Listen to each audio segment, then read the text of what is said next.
निळ्या संग पाण्यात आणि लख्ख प्रकाशात जे काही दृश्य दिसतं ते अगदी स्पष्ट असतं.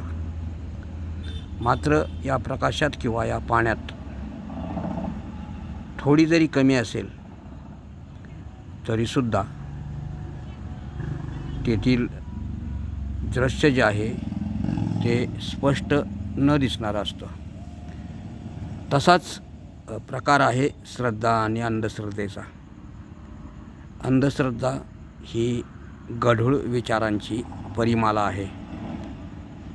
विचारांमध्ये जेव्हा लोभ, स्वार्थ, हावरटपणा किंवा काही हेतू लपल्यास ती अंधश्रद्धा ही कित्येक वेळी मानवी जीवनाला हानिकारक तर ठरतेच, शिवाय काही वेळेला अपमानास्पद वागणूकही देऊन जाते. असाच प्रकार आता सध्या महाराष्ट्रामध्ये खरातीय बंधुभावाच्या नावाने उघडकीस आलेला आहे. जवळजवळ 7 ते 8 मंत्री पुढारी आणि बाकीच्या आणखीन कितीतरी महिला वर्ग किंवा आणखी काही अनेक लोक या बंधुबाबा खरातच्या जाळ्यामध्ये अडकून आज जगासमोर त्यांचं बिंग बाहेर फुटलं, ही एक आश्चर्याची बाब म्हणावी लागेल.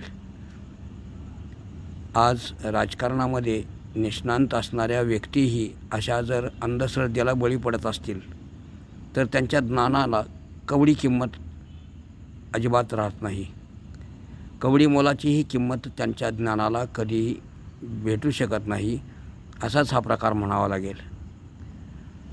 काहीच गरज नसताना अशा बंधुबाबाकडे हे मंत्री महोदय किंवा पुढारी का म्हणून पळतात, हे एक गूढ आहे. जिथे आपलं कर्मशुद्ध असेल तिथे कशाचीही भीती नसते. मात्र कर्मामध्ये जर गढूळपणा असेल तर मात्र माणसाच्या मनाची तगमग होते, घालमेल होते आणि मग नाना शंका कुशंका घेऊन अशी मंडळी भोंदूबाबांना, मांत्रिकांना किंवा देवऋषी, जादूटोणा किंवा अन्य काही करणी मंत्रतंत्र या गोष्टीकडे आकर्षित होतात. प्राप्त मात्र काहीच होत नाही, उलट त्यातून नुकसानच होत असतं. पण हे अजूनही आमच्या भारतीयांना किंवा महाराष्ट्रातील लोकांना समजत नाही. हे फार विशेष म्हणावे लागेल. आणि यामध्ये दिवसेंदिवस लोक वाहत जात आहेत. इतरांचे अनुभव घेऊन शहाणे होत नाहीत. ही फार मोठी शोकांतिका आहे. देव जाणे या देशाचं काय होणार.